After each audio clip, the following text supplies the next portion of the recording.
Did we talk about reliability? Yeah, and we finished that part.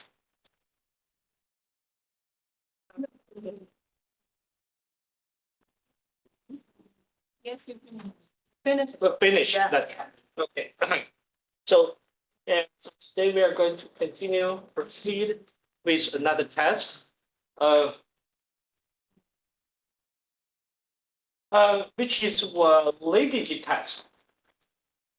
It's used to examine the validity of your data. So what is validity? For example, when we compare reliability and the validity, because we always talk about them together. So can you tell me what is reliability? What is reliability?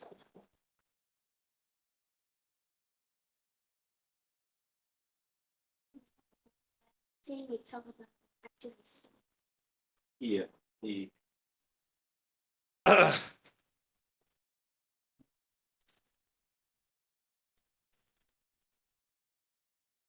So when we say reliability, first keyword of reliability is internal. So that's why we say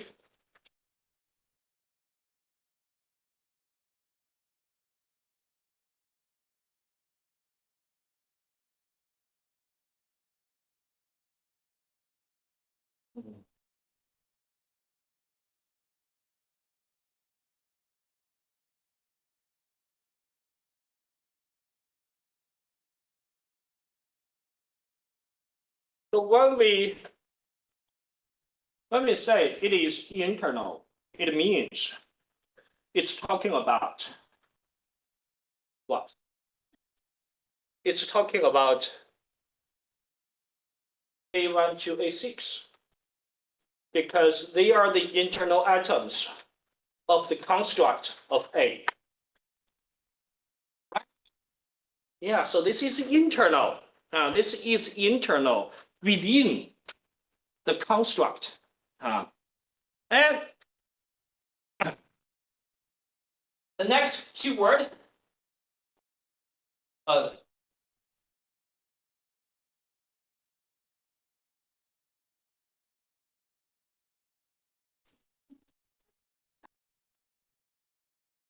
next keyword is consistency. So it means what? There should be a large, the atoms, for example, the 6 atoms within the construct of A, they have to be consistent to a large extent. So this is the consistency. So this is reliability. It means internal consistency. When we talk about validity, so this is reliability. When we talk about validity, it means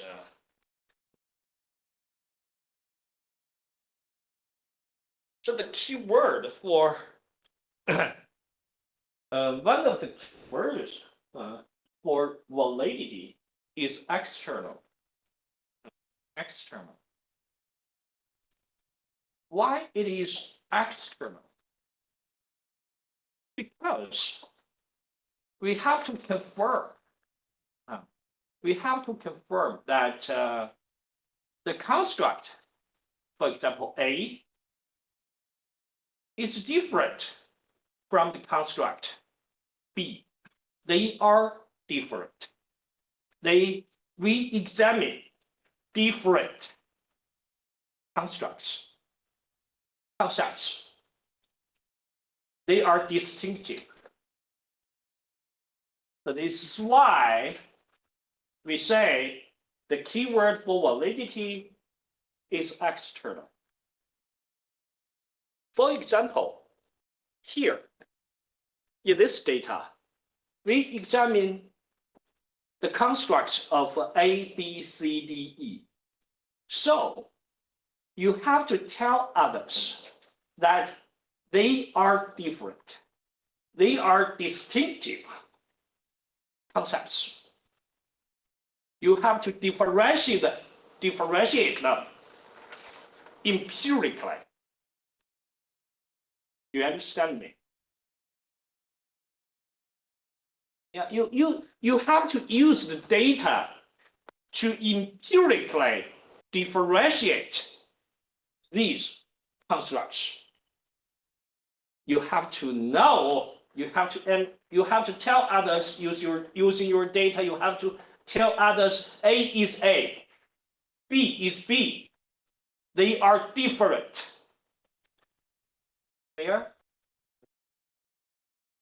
They are different. So otherwise, if you cannot differentiate these constructs, there is no reason you cannot justify your examination. Right? So, for example, when A and B is highly related, how can you confirm they are different concepts? Maybe one. But the basic thing is that you have to confirm. You have to confirm. You have to confirm that they belong to. They are different constructs. That is the basic thing. So, so the keyword for validity is external. External. It mainly means that the thing outside the construct, the relationship between the constructs, the external. So the external and the other keyword for validity, the keyword is that it's the word I used just now. External what? Yeah, differences, right? Distinctiveness, right?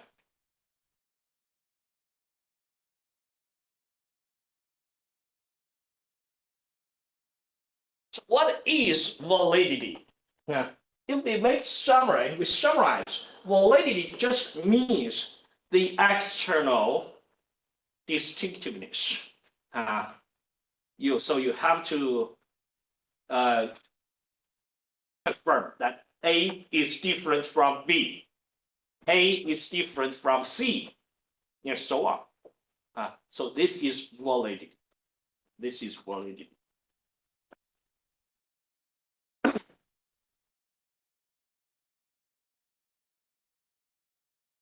So now I explain what is validity.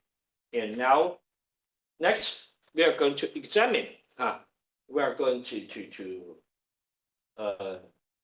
talk about how to operate, how to use the validity test.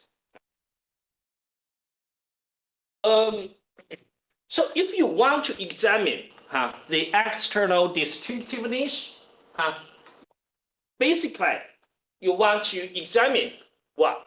You have to confirm A1 to A6. They belong to one concept, right? You have to confirm that B1 to B5, they belong to B, right? Yeah. Similarly, C1 to C4, they belong to C. So that they are different. Conversely, for example, if the data reveals A1 to B5,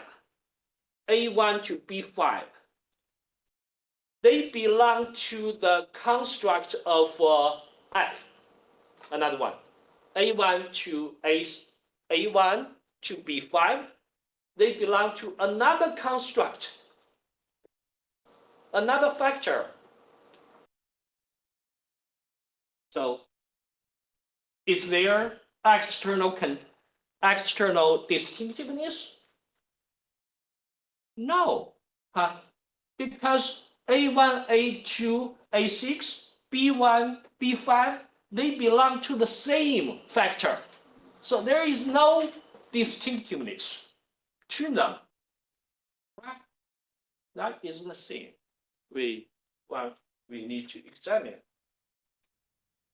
Okay, so now we follow the procedures and see how to do the analysis.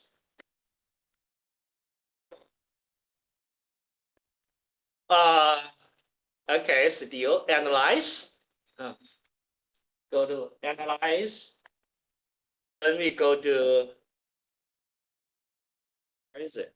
Oh yeah, dimension reduction.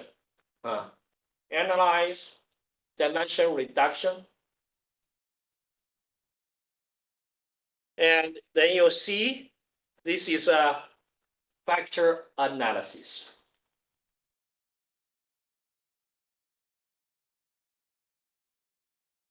This is factor analysis. This is where we examine validity. But this factor analysis, it is, I already told you, this is EFA. This is EFA. So FA means factor analysis. And E means exploratory. Exploratory means exploratory. So this is exploratory factor analysis. So now you may know what is or why we use exploratory. Why we use exploratory? What is exploratory? What is exploratory?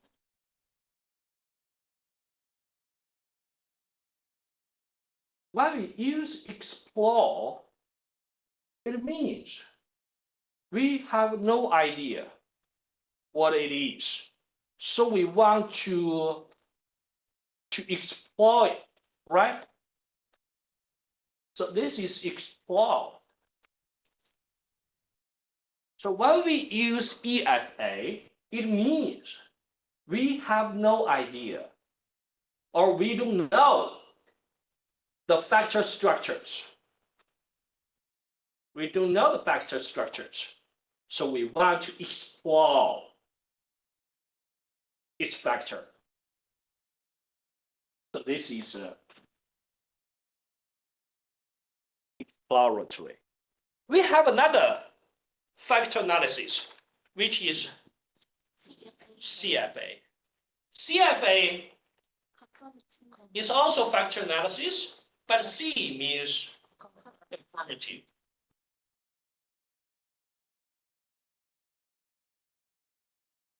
What is conformity? Conformity means, here using conformity, it means I already know the structure. I already know the factor structures. I just want to confirm the structures. This is why we use conformity.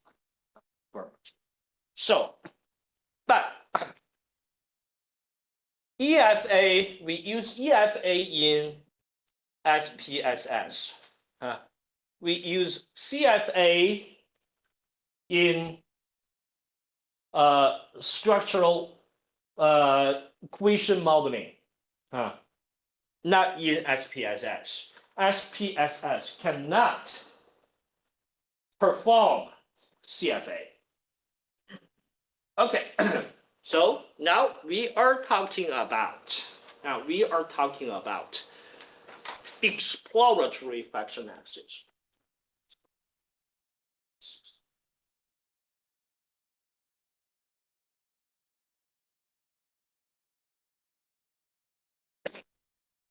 So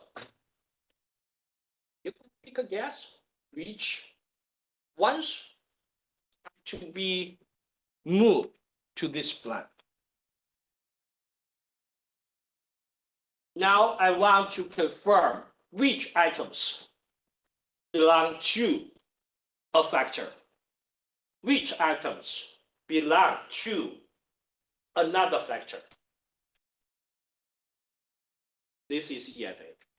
So which items will be used?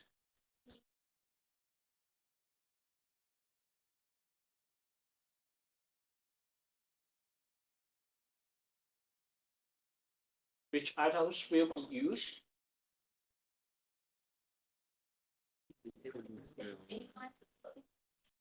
A1 to A6. So basically, I want to ascertain A1 to A6, they belong to A. Right? I want to confirm B1 to B5, they belong to B, and so on. So which items will be used?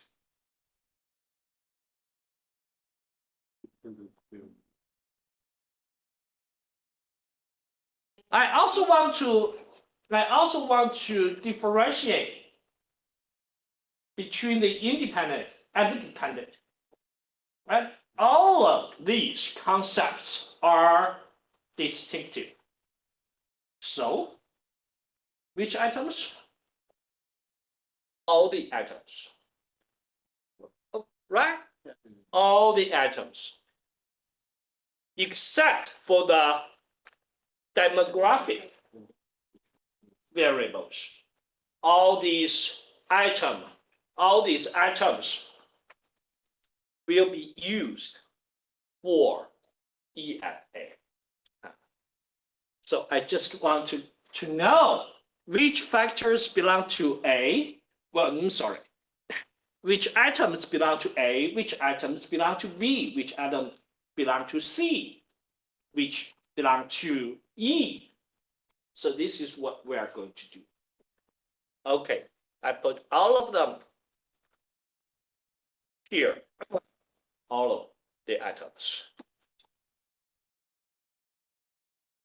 And now I want to choose some functions. So in reliability test, it's very simple.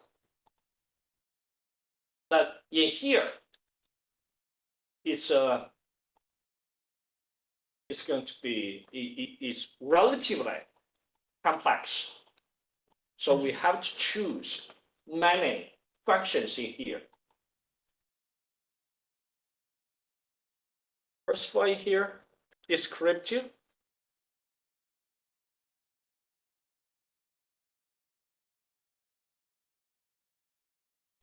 Here, descriptive, we have to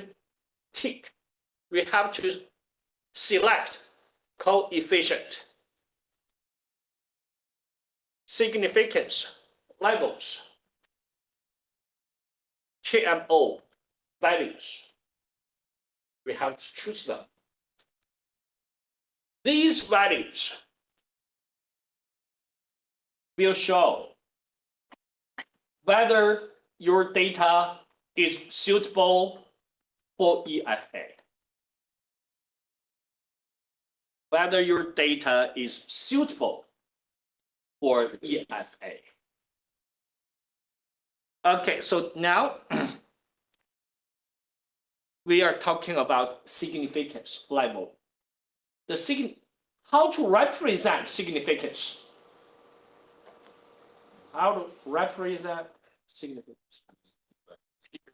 Yes, p-value, right? P-value. So later on, we'll always be talking about p-values. This is very central in data analysis. We will be always talking about p-value. You know, now why is it significance levels? What is the significance level? Can you remember the 3 levels for p-value?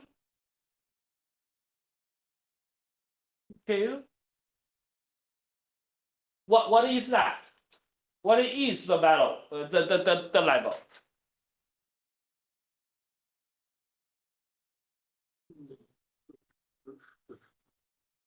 I 0.5 and 0.05 and 0.01.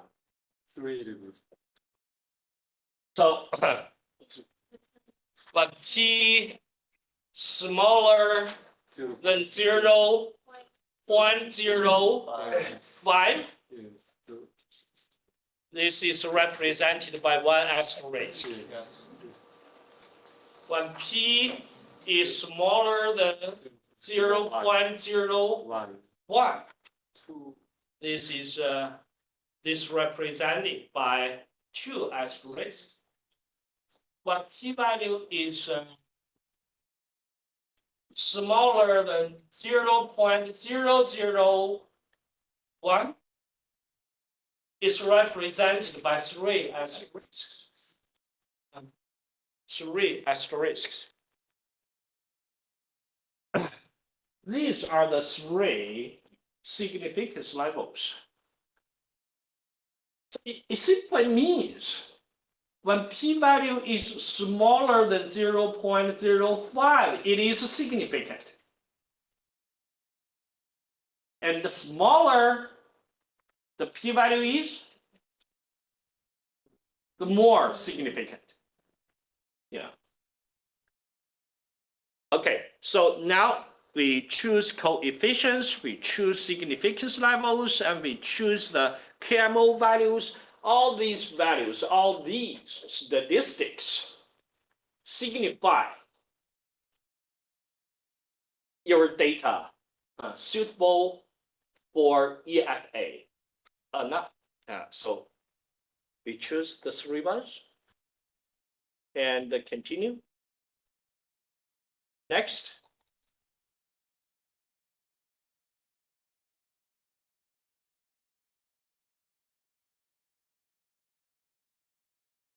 And next, you don't have to choose anything in here. You don't have to choose anything in here. But here I want to mention, so the default choice is principal component analysis. So this is for extraction. What is extraction? What is extraction?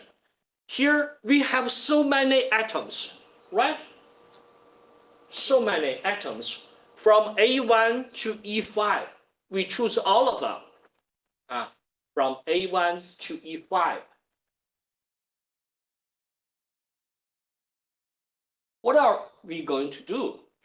We are going to extract factors out of these atoms, right? So hopefully, we want how many factors we intend to extract? How many? A, B, C, D, E, right? Yeah, we need to, or we hope to extract 5 factors out of these atoms.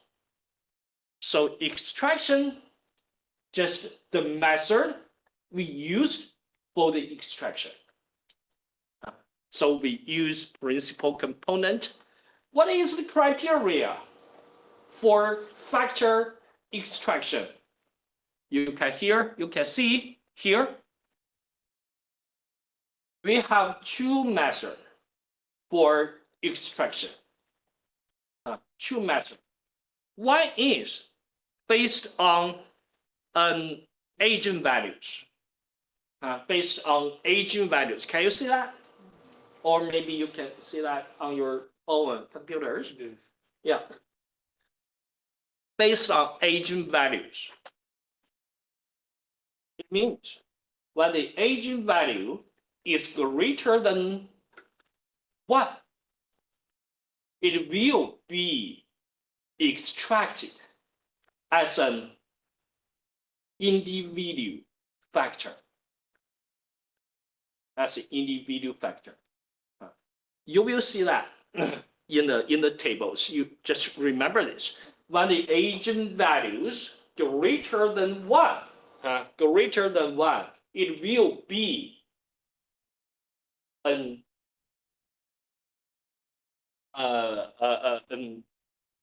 individual factor.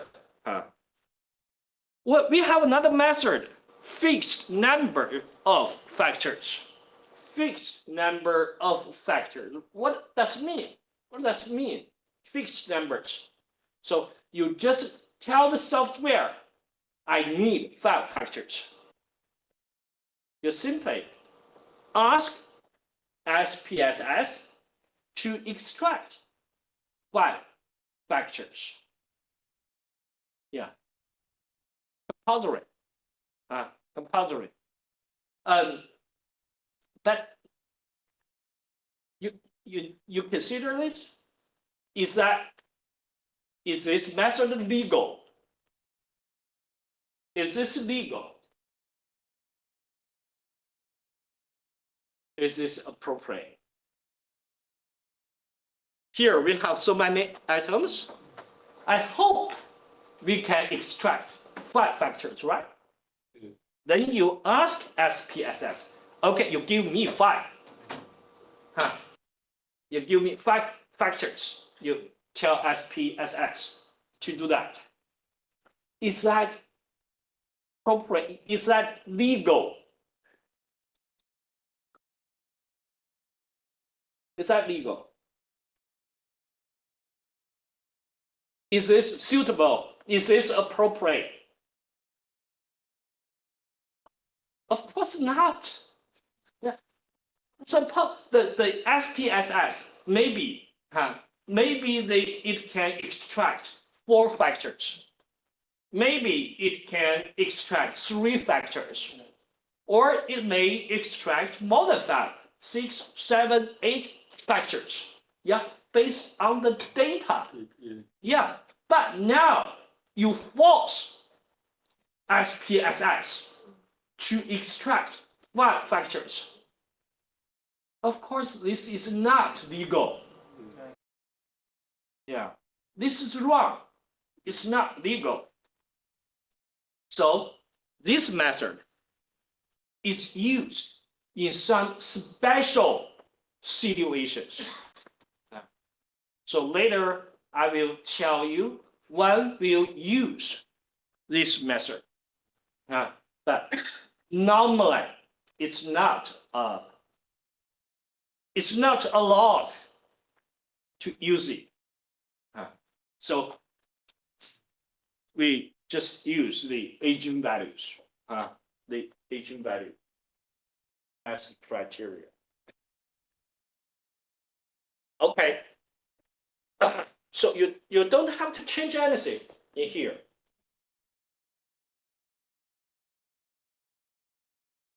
This is for rotation. This is for rotation because the software will provide you with a matrix.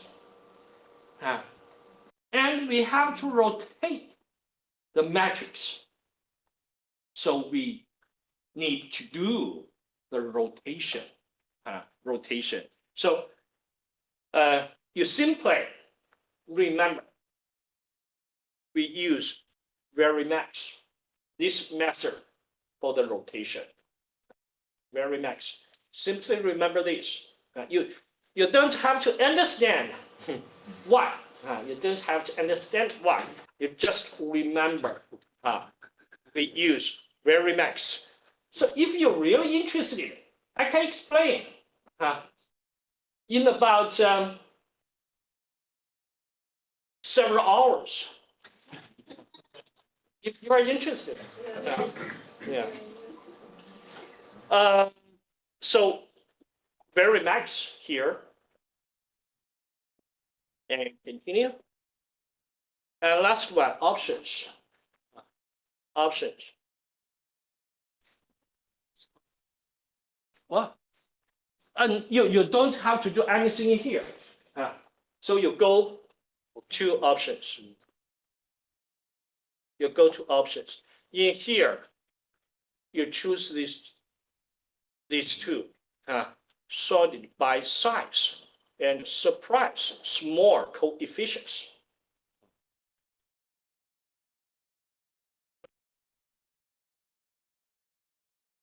And you may not be, you may feel confused about these two, but well, you will see why we choose them. But remember this, sorted by size and surprise small coefficients. Okay, now I choose everything we need. Everything we need. Now we take a look at the result by pressing OK. So this is a factor analysis.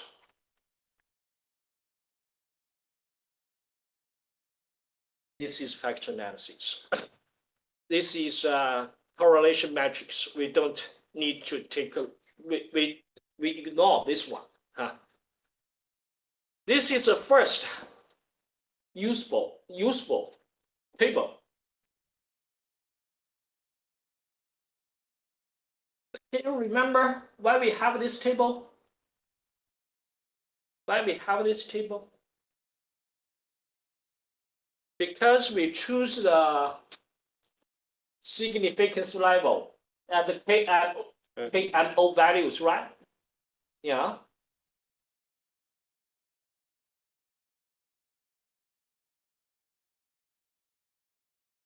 In here, Yeah. right? Yeah. So we have this table. This table indicates whether your data is suitable for EFA or not.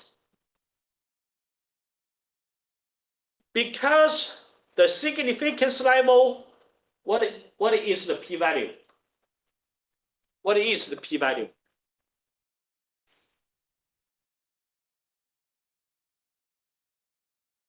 The p-value is 0, 0, 0, right? Yeah. Yeah.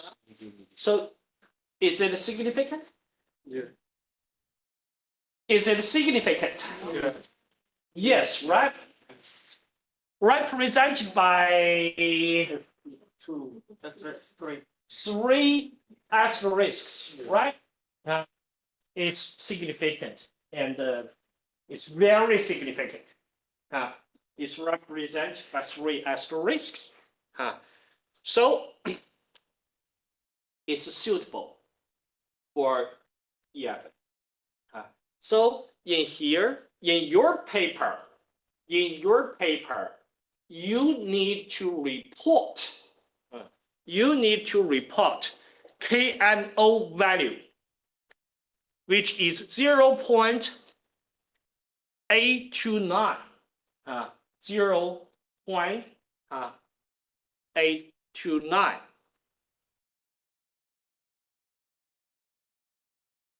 You need to report Bartlett's test of this is chi-square.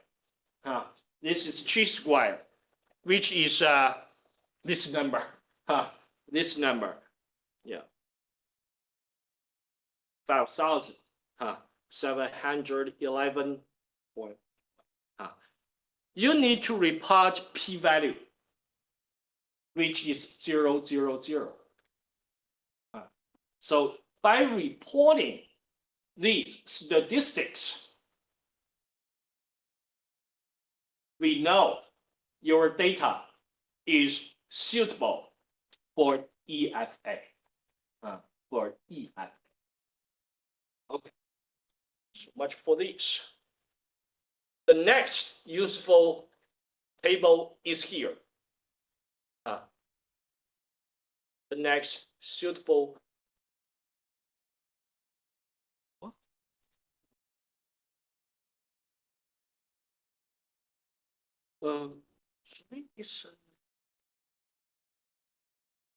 Let me take a look.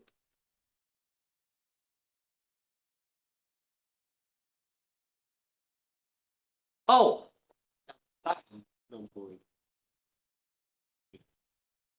we have to remove number out of here. We need items in here.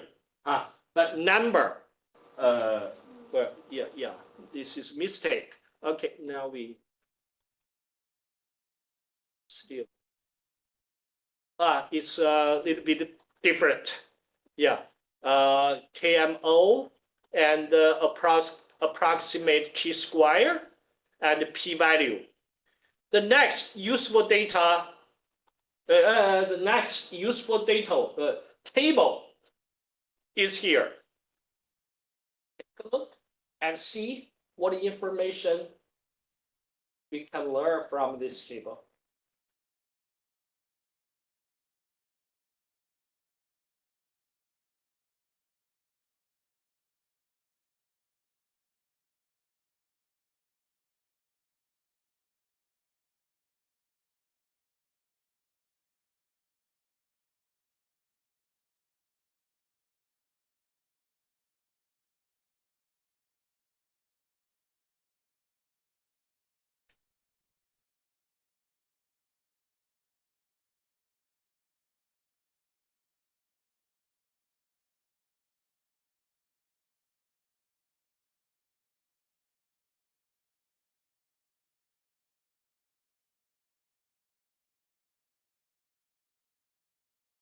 Okay, take a guess.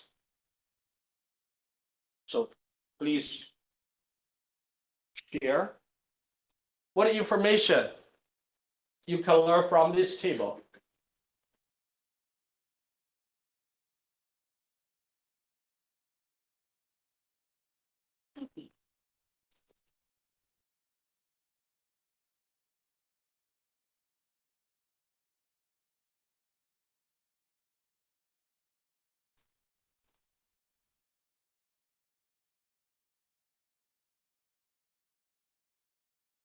Anyone?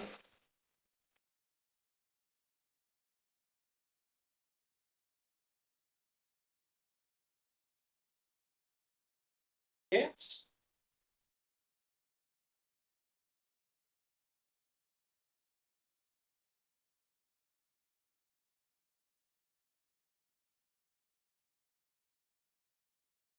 No.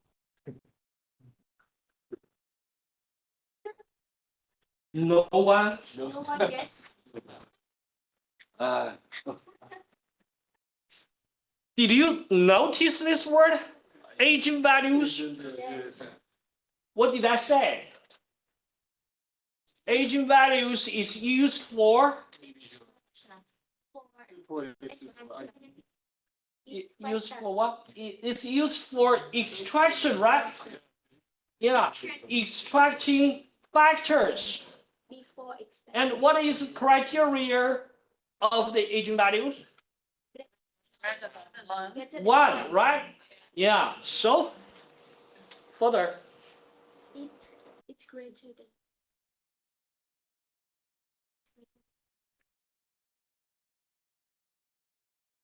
I believe someone will. Okay, eigenvalues for extraction. And if the eigenvalue is greater than 1, it will be extracted as a factor. Right? Okay, then again. 5 factors, extract 5 factors. Yeah, that's it.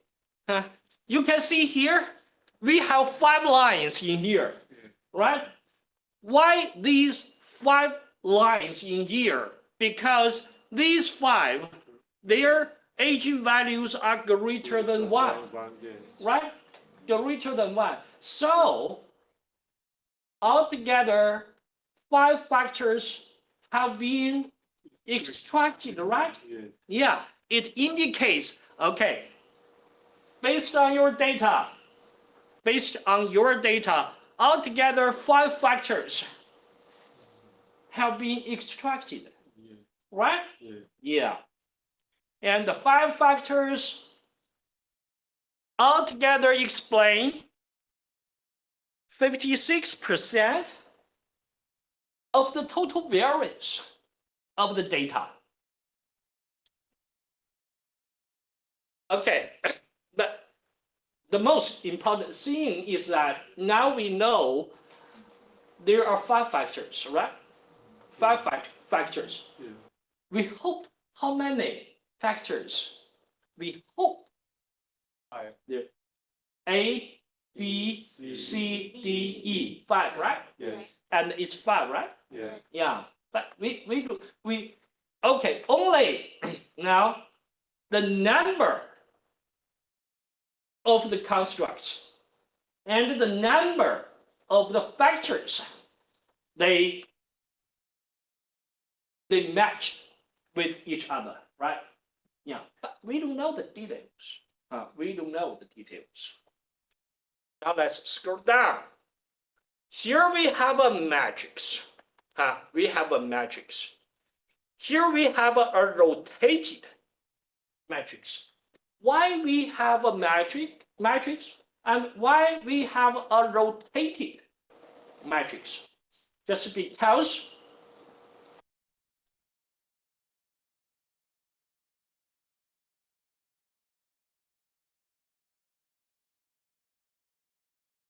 do you remember this? Yes. Rotation, right? So rotation here, it is used to rotate the original matrix. So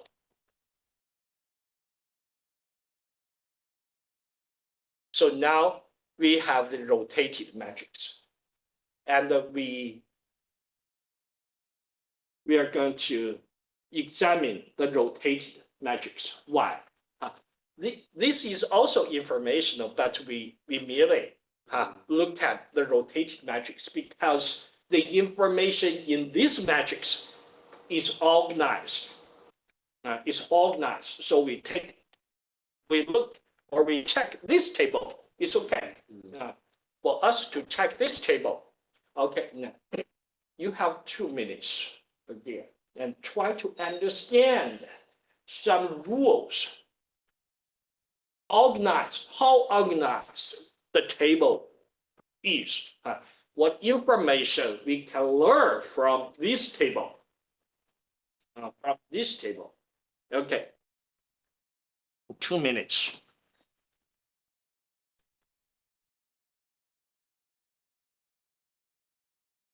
So if you understand this table, you understand EFA.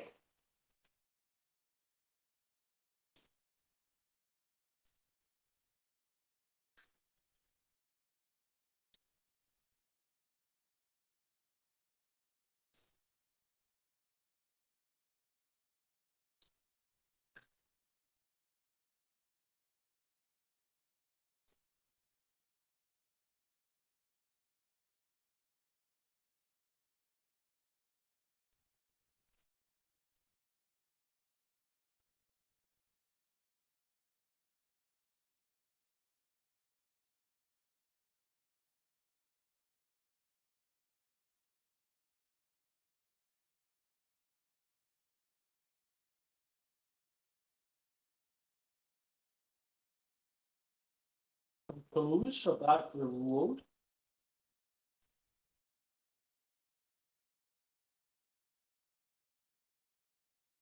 Anyone?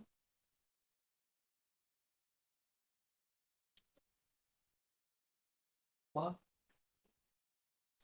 Would you like to try? Yeah.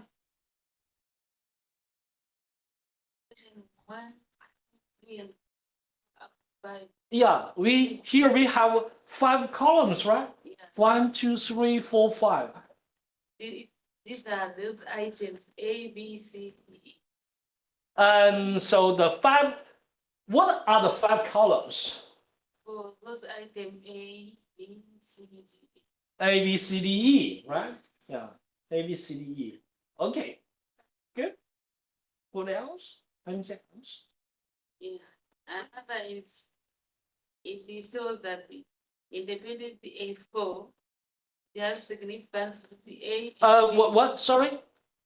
Which one? Column, the first column there, independent A4. A4. Yes, Yeah. it have correlation with the A and B. A and B. Yeah. B, So A. 1 and 2 then. So you mean the first 6 items? The first 6 items. No, I Huh? don't mean that. I mean the first independent A4. A4. Yes. It has instance with 1 and A and B now. A and B. Okay. Okay. So very important information. So here you can, just now we know altogether we have 5 factors, right? Yeah. 5 factors have been extracted. So here we have 5 columns, right?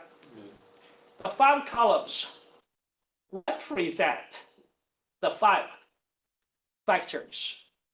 The 5 factors. Okay, so now, so this is the first important information. Now we know that we have 5 factors and respectively represented by the 5 columns. So this is factor 1, right? This is factor 2, right? 3, 4, 5, 5 factors. So next important information is that which atoms belong to factor 1, which items belong to factor 2, and so on. This is important, right? Yeah. Okay. Can you take a guess which factors belong to factor 1? Yeah. From A4 to A2. From A4 to A2. Yeah. The first 6 items, right? They belong to factor 1, right? Yeah. Why? Why? Because the highest, what you see in component 1, they have the highest number 0, 8, 2, and 1, 0, 8, 0, 7, 0, 7, 0, 7. Yeah. Yeah, that's it. So this is, can you see the rules of the factors? There are some rules of the factors. You can see this is in the decreasing order of the values, right? Yeah, from 0.811 to 0.590, right? Yeah, in the decreasing order, in the first factor. Then in the second factor, you can see it's also in the decreasing order, right? 726 to 674, right? Okay, so now please remember very important. This is what this is.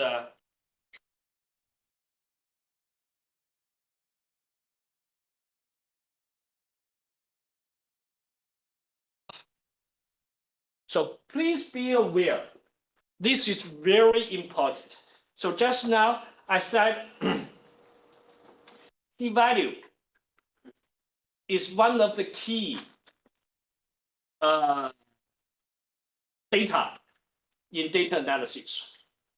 Another very essential data is the factor loadings. Factor loadings, they are very important. All of these numbers, all of these values are factor loadings. All of them are factor loadings, like 0.811, 811, like 0.807. All of them are factor loadings. Factor loadings. What is factor loading? What is factor loading? Factor loading means to what extent the atom can represent the construct. To what extent the atom can represent the concept construct.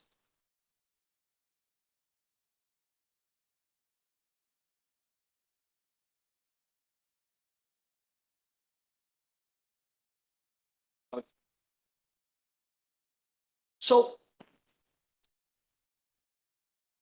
for example, the first atom, A4, A4. The factor loading for the first factor, 811, right? It's the largest. It's the largest. The factor loading is factor loading in factor 2 is 2 to 1, right? So it belongs to which? It belongs to factor 1, right? Because this factor loading is the largest. It's the largest.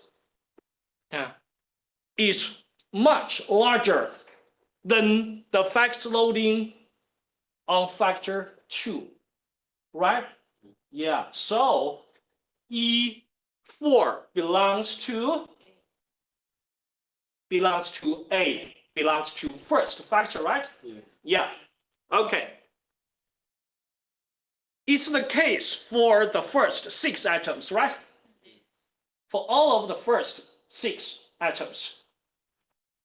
Their factor loadings on the first factor are the largest, right? Okay. Now let's go to B5. B5, the first atom of B. B5. Its factor loading on first factor is 107, but its factor loading on the second factor is 726. So the factor loading on the second factor is the largest. So it belongs to the second factor. And so on. Follow this pattern, right? Follow this pattern. Then you can determine which atoms belong to which factor. Right? Right?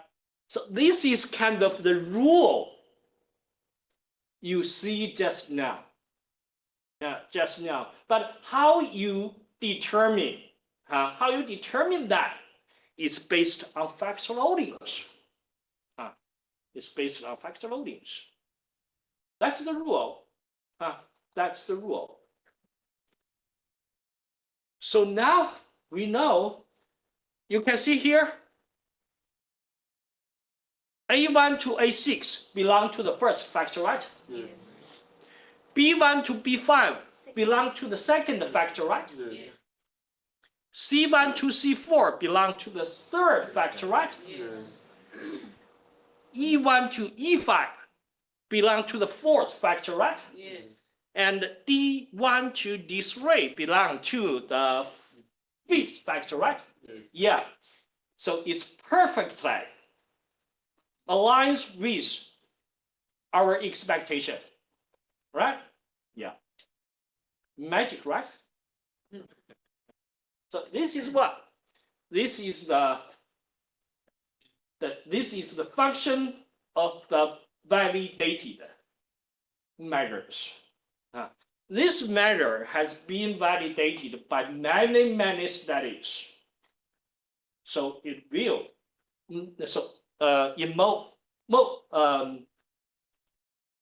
so it's likely it has very good quality.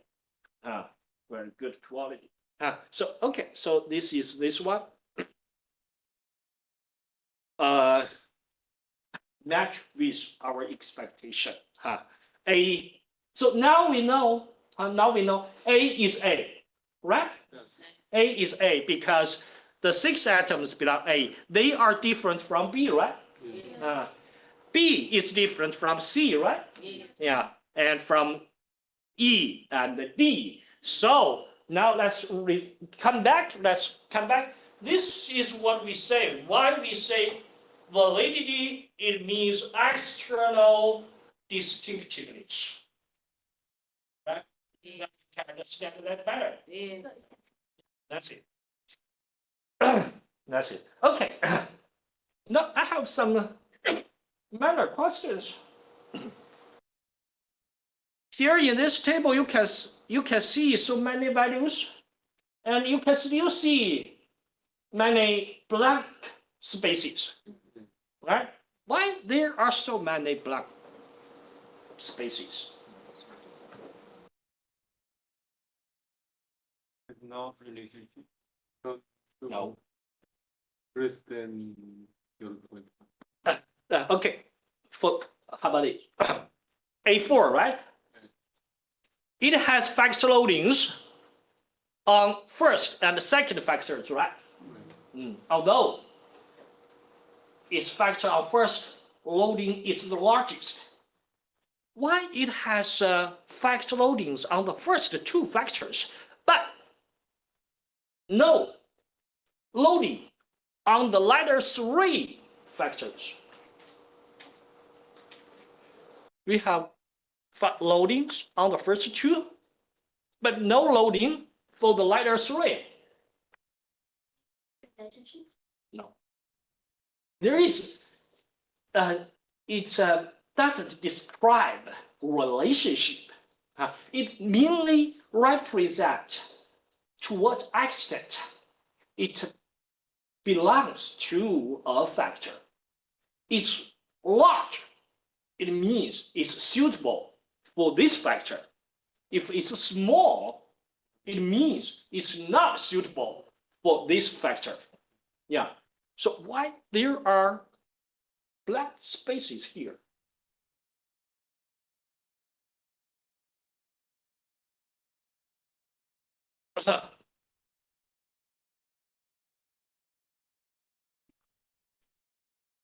Do you remember this?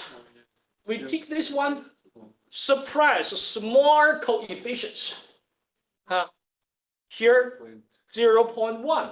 Yeah. It means if the factor loading is smaller than 0.1, it will not be shown.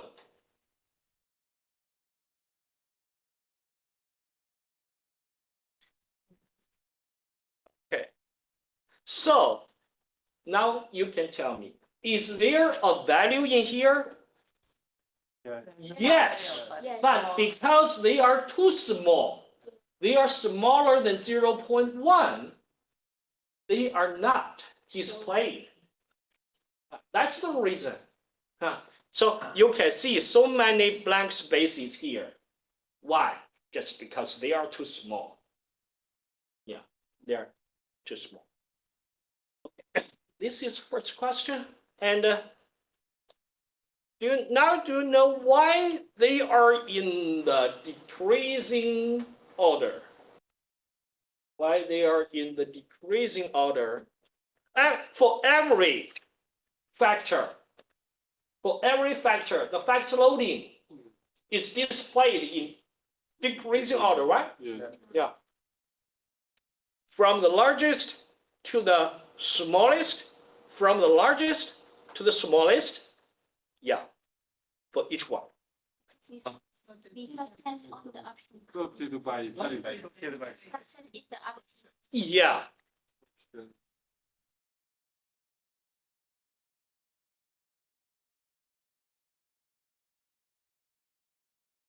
Because we choose this one, sort by sizes. Sorted by sizes. And this will, this order can help us better understand the factor structures. Factor structures. So now we know every function we choose has its own usefulness. Yeah. Okay, so this is EFA. Is that clear? For the EFA? Okay. It's more complex than reliability, but if you know how to do it, it's not that difficult. Okay, this finding is perfect. It seems perfect, right? Because it's perfectly aligns with our expectations. A is A, B is B. All the atoms of A belong to A. Yeah, all the atoms of E belong to E. So it's perfect. Aligns with our expectations. I have to say it's good. One moment. I have to say it's good. Is that really perfect? Is that really perfect? There are some issues in the result. So now, can you see, take a look again and see, try to find the issues of the findings of EFA findings. Okay. Try to find the issues. Yeah, any problems? I wanted to ask, in reporting data, do we just copy the table and paste it? Okay, no worries. So I've told you that for each data analysis, I will discuss with you 3 steps. First, operation. Second, interpretation, interpreting the tables, right? Now we finished the first 2 steps, almost finished first 2 steps. I will show you how to report later. Yeah. Now we almost finished, but I need to ask some issues, some problems.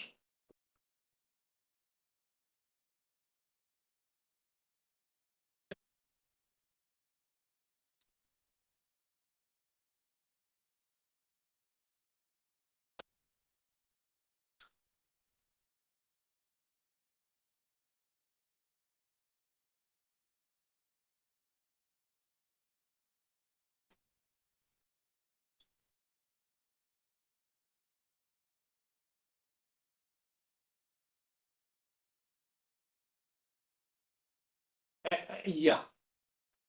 Just wondering why we have values that are negative point. You see some positive values and some negative values, right? Yeah. It's possible. It's possible. It's a lot. I will explain that later as well. Any other issues? Yeah, at one. Let's take a look at E4. Take a look at E4. It's loading on. First of all, we know E4 belong to the 4th factor, right? Yeah. It belongs to the 4th factor. Because its loading on the 4th factor is the largest. 4, 3, 6, right? Yes. Sorry. 5, 4, 3, right? 5, 4, 3. It's largest. Yeah. But it's loading on the 5th factor. It's 4, 4, 2.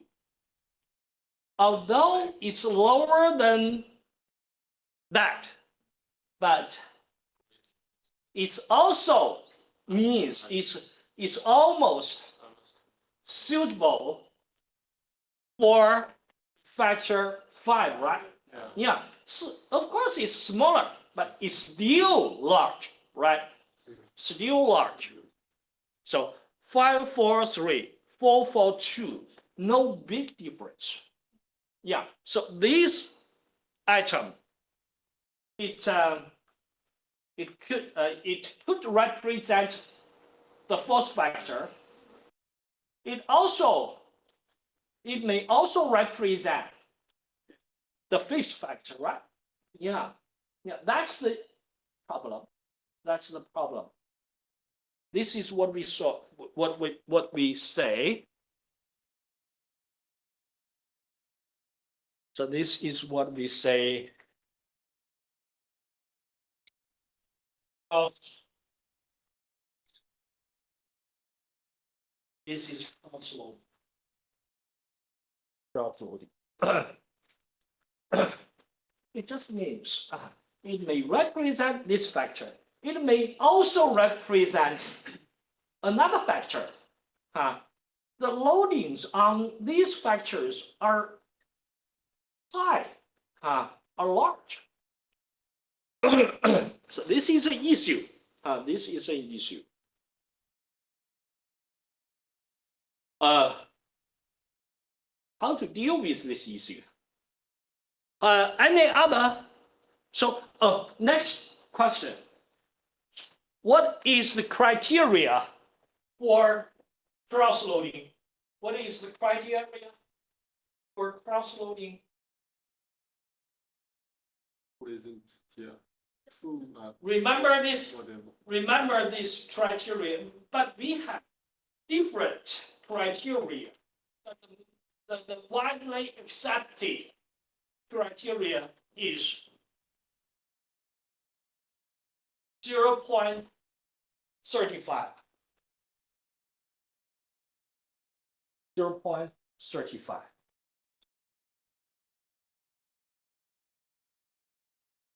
You understand that?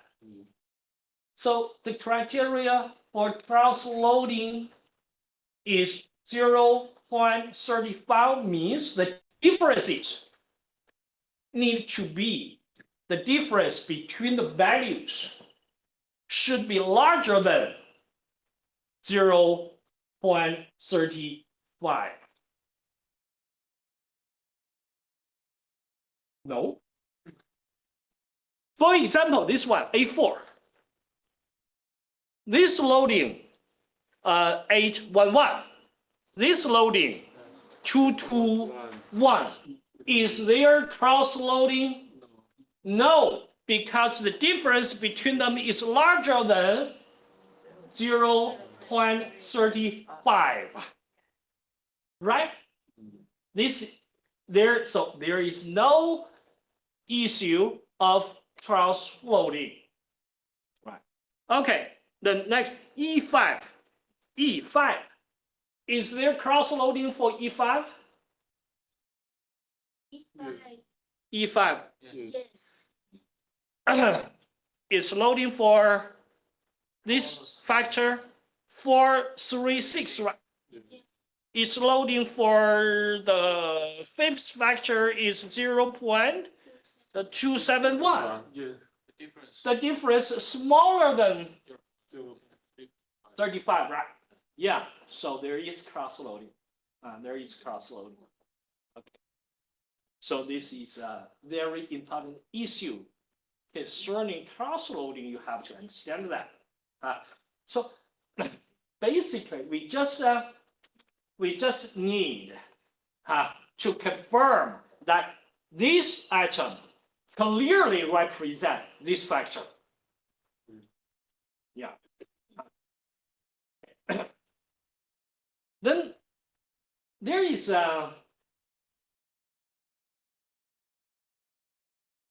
and do you know the range of the value for factor loading? The range of the value. Range of the value.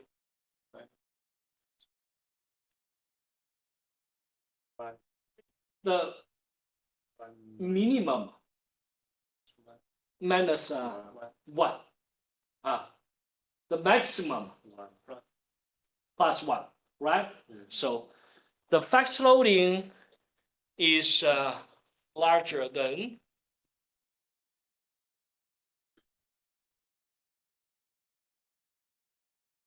larger than -1, smaller than +1. So we may also say the absolute value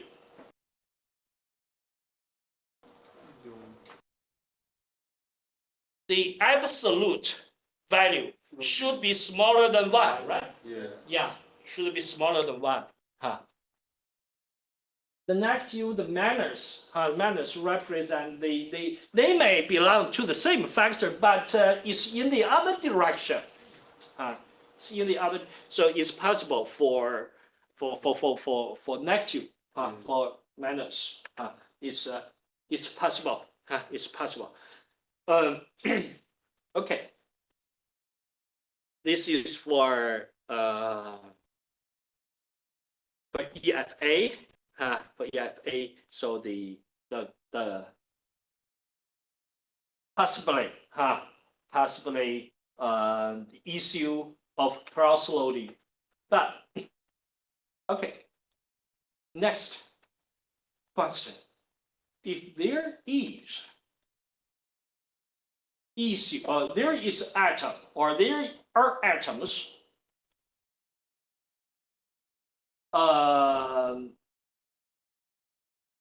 with the issue of cross-loading, how do we deal with the atom or the atoms?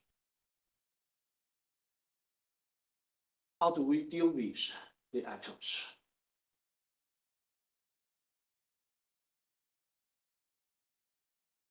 As you can see, these issues may occur frequently.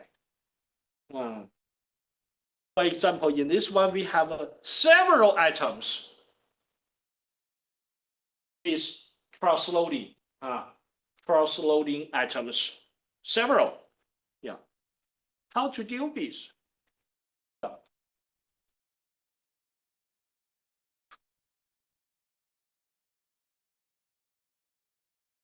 How do you deal with these?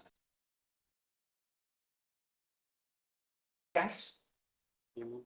Huh? Remove. What? Remove this. Remove them, right? Yeah, that's possible. You can consider removing deleting the atoms. So there is no clear demand on these atoms, but I share with my opinion. Share you my opinions with you. If your research is for developing a new scale, for developing new measures or new scale, you have to be very strict with your data quality. So, in that case, you have to remove the atoms. You have to remove these cross-loading atoms.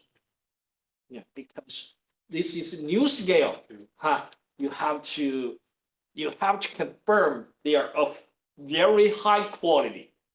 So any issues you have to deal with.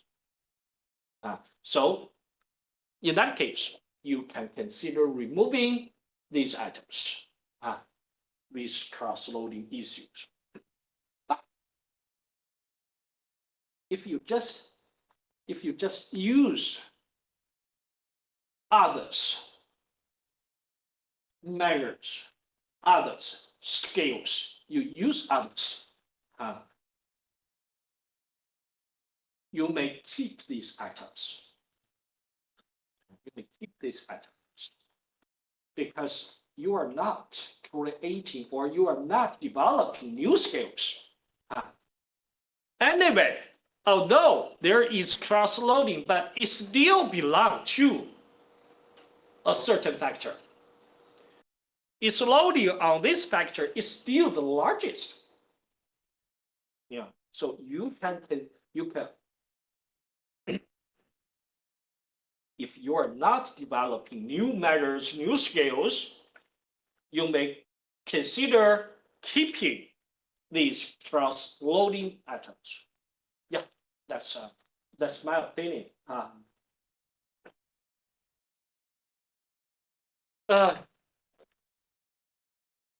Any questions for Yap A?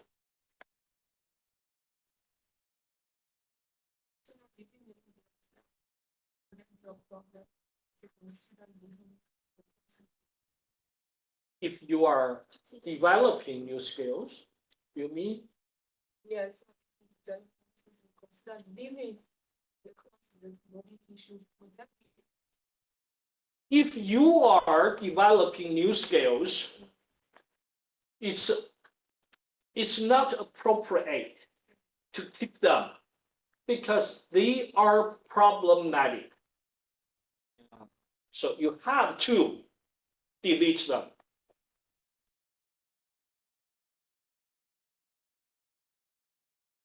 No? Okay, now we finished how to operate the analysis. We know how to interpret the tables, right? Now I share with you how to report the findings. How to report the findings. I share example with you.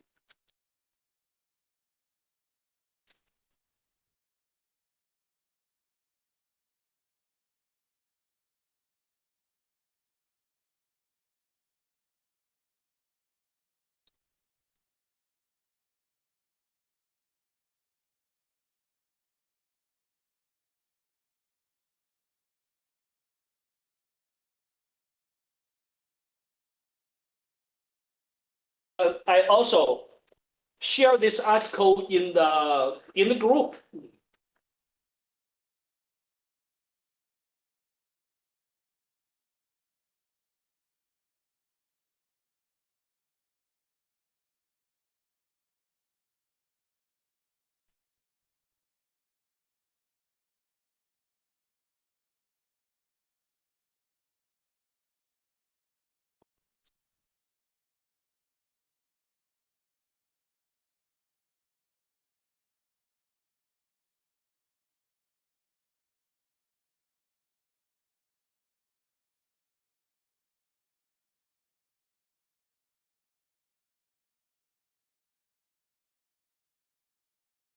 You can see the article in the group.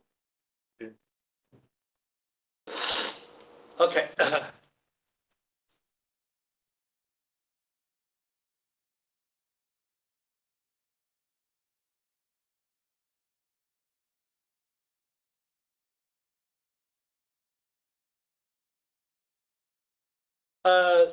This part is this part introduce the EFA in text. You can, for example, you can see here a cross-loading of less than 0.35 and relevant data in here.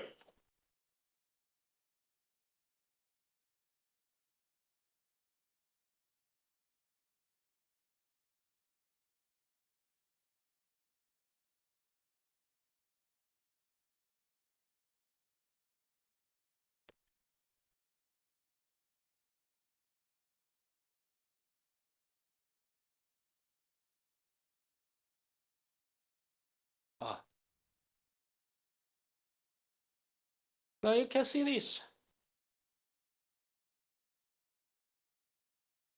This is what? This is EFA, right? You can see this part is the atoms.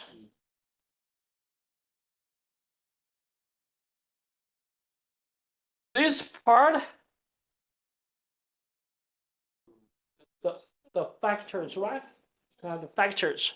Inside this part values, they are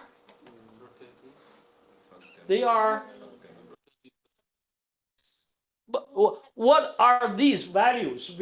What are these numbers? Factor loadings, right? Yeah, factor loadings. So you just learn this is the table we need to create for reporting EFA. EFA. Okay, so here. So factor loadings less than 0.3 not shown. They're too small, so not shown. Bold underline loadings included in final scales. Final scales.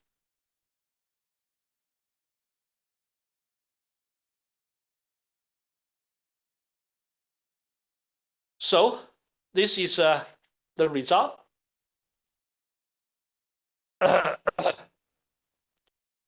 For example, first factor. This factor is for intrinsic motivation, right? I am intrinsic motivation. So these 4 atoms remain for final analysis, right? Because they are bold and underlined, right? Okay, one question. Why this atom is deleted? Why this atom is deleted?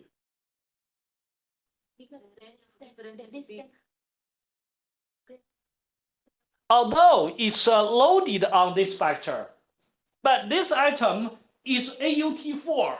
It's from a different measures, right? It's from a different measure. So although it's loaded on this factor, but it's different from them. So it was deleted. Clear? Clear? Okay, how about this one? This one, why was it deleted? It's different. The same reason, right?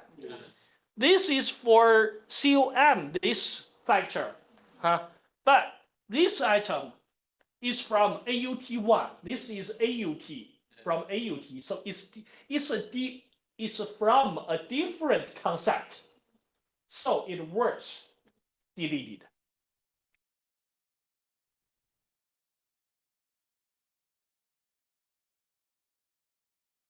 Okay, how about this one? This is for relatedness, right? Relatedness, for this concept, relatedness. And this item was deleted. This item was deleted. Why? It's all of them are REL, relatedness, but it was related. Why?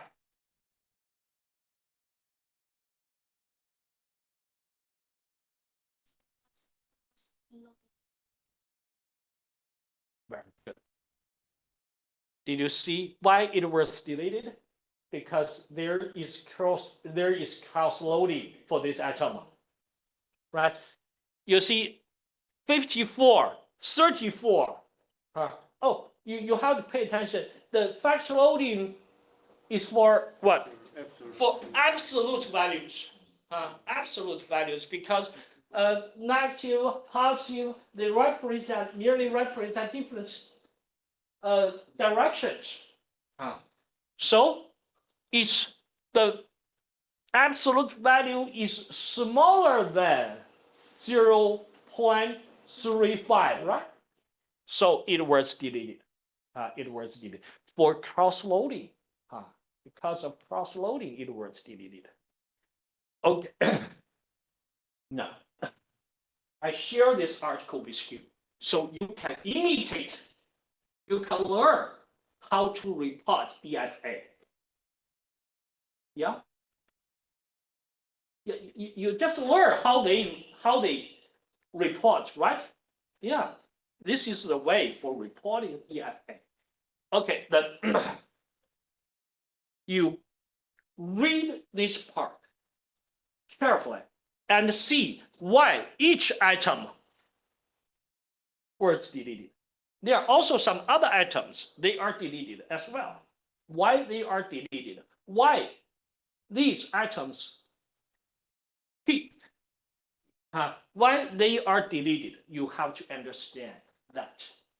This is the first sign. First sign. The second assignment.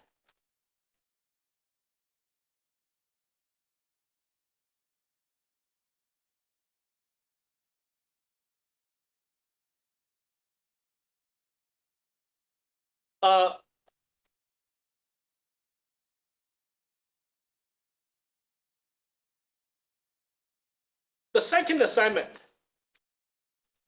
you conduct EFA using this data.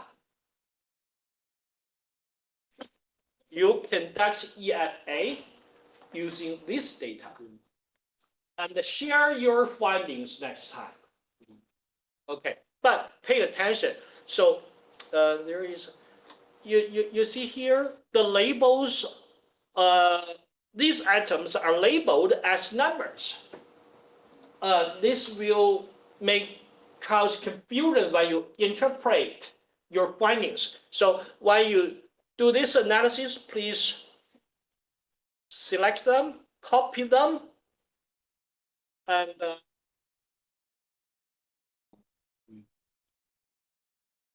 paste, so that you know the name of each items. Otherwise, you can see the number. You can only see the number. Yeah. So using this way, you can see the labels. It will help you better interpret the results. Remember this. Okay. Then you do the analysis on your own, and the next time, please share your findings. Okay. Okay. That's all for today.